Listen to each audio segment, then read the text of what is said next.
ពេលយាយអត់នៅខ្ញុំកាមហូត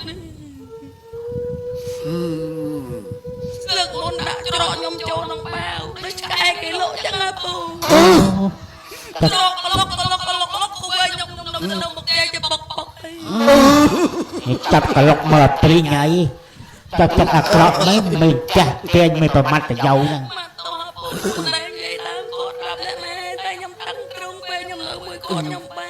កន្លែងនេះគេយល់ចិត្តខ្ញុំទេតែពួកឯងកុំមកណាពូណាទៅគាត់មកទេនិយាយពីនិស័យគេហ្នឹង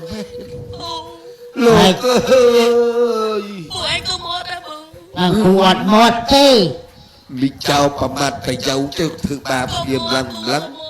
ណែហ៎អើយទៅណែវិញគួយគិតពូដែរទៅណាហើយចូលមកជួយអាចទេហើយជួយនោះអត់ចង់ពូទៅហៅឡើងអឺហ្នឹង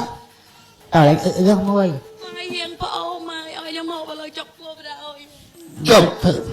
បាយអញទឹមដាំហើយបានចុកប្អូនចុកពោះទៀតទៅ